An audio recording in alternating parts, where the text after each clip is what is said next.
Cosmic Armor Superman! Okay, so my community kind of spoiled this for me in some screenshots. I haven't seen the video yet, but I'm told that they reference Cosmic Armor Superman somewhere in this video, which is awesome to me. But for those who don't know, a quick rundown, I am a super nerd with 30 years of comic book experience. And today I'd like to do a reaction to the Death Battle Superman vs. Goku Part 3. So, here we go. No time to waste. Contentious continuities will include all three, just to be thorough, plus Dragon Ball Heroes. He's Wiz and I'm Boomstick. Oh man, it's kind of crazy that they're gonna do Dragon Ball Heroes too. But why can't they do Vegeta? Why's it always gotta be Goku? Why can't it be Vegeta? His teachings in martial arts, which he would find to be his true calling under the guidance of Master Roshi. Specifically, I feel like Goku's a little bit older than 40 years old, isn't he? Or am I just crazy? Maybe I'm just crazy. What am I doing with life? Old Man River, zip it or I'll break your hip. The more he learned, the Tao Pai Pai's pillar feat is still one of the most insane things in all of Dragon Ball history. The dude launched like a 2-ton pillar like across a continent, and then he jumped on it like from the ground after he threw it. It's absolutely insane. I love the original Dragon Ball anime. It's still to this day one of the best that you can watch. also take Nietzsche's famous words, "What doesn't kill you makes you stronger," very, very literally. I mean, now, there's plenty of times where he got, like, flat out killed and didn't get back up. If you mean by getting back up, going to, you know, the afterlife, then yeah, sure, he got back up to the afterlife. Goku as a Superman figure. Even his famous speech on Namek about being the light in the darkness was originally about him. Oh my god, Goku is the light in the darkness. He's the Overvoid. He was the Overvoid the whole time. Oh, I'm quitting. I quit. I'm deleting my account. It's over. Heaven is just as large as a universe. Yo, what kind of ridiculous mystical magic is Videl dabbling in?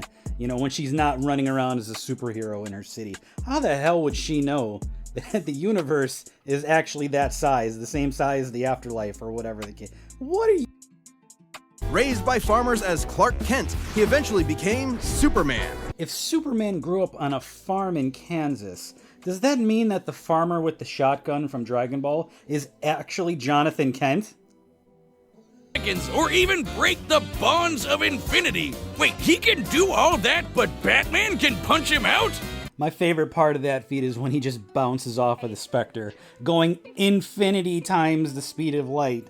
He just bounces into the chest of the Spectre and falls off, and he's like, ow! Successfully performed lung surgery. Nice. I love how he performed lung surgery by, like, drilling through the stomach area and the lower abdomen. Awesome stuff.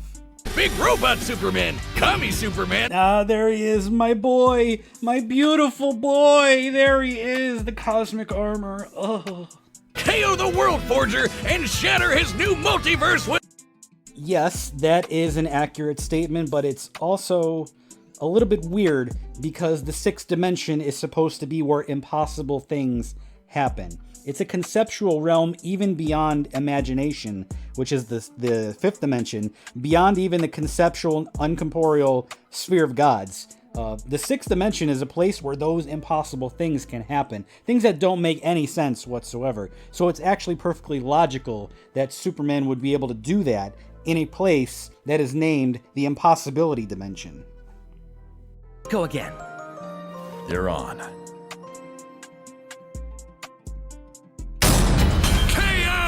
That's it! Yeah, we gotta give it up for these animators on this show, on this Death Battle series. They do such a great job. It's like disgusting in like the best way that like some guys on a YouTube channel can do better with fight choreography than the actual animated series movies that Superman gets shown in. And it's just like baffling to me, like how good of a job like fans can do over the actual movie companies. And I guess that's like a whole topic going on right now with the WB, isn't it? You know, those superhero movies aren't doing so good right now. But maybe it should be, you know, kind of like a bright light that people like Death Battle, you know, maybe should be taking over some of the creative decisions. Maybe you should be listening to, you know, the guys who are connected to the fans, who understand this stuff. You know, Start listening to your fan base a little more, and we could get movies like this, you know? Wouldn't that be awesome? You know, like actually making money for, you know, the movies that you put out. You know, it's kind of a food for thought there, you know? So yeah, not only did Superman fly infinity speed, but he also took a head dive right into the Spectre's chest at infinite speed. Like, that itself is actually like a defensive attack based thing. Like, think about that. He flew headfirst into the Spectre at infinite speed, and he's like, ow, that kind of hurt a little bit. Like, there's nothing that any version of Goku can do to the Silver Age version of Superman. Yes, the other versions of Superman, absolutely. There are tons and tons of variants of Superman that, you know, Master Roshi could probably handle. If you put Master Roshi up against the Lois and Clark Superman from the 90s show, I think Master Roshi would probably defeat Dean Cain's Superman. So there are plenty of versions of Goku out there that beat plenty of versions of Superman. But when we're talking about like the Prime variant, or especially the Silver Era version of Superman, no, there is absolutely nothing that Goku can do in this case. So guys, that was brilliant. Like, that was way better than I thought it was going to be, and the other two were great too. Like, I just like, and that ending, oh man, that hit home. Like, that is the whole point of fictional scaling and versus battles. You're supposed to have fun. You're not supposed to lie about stuff. You're not supposed to use these amazing stories and culturally important mythologies to brandish your own agendas and preferences. It's okay to have a preference. It's okay if you prefer Goku to win or Superman to win.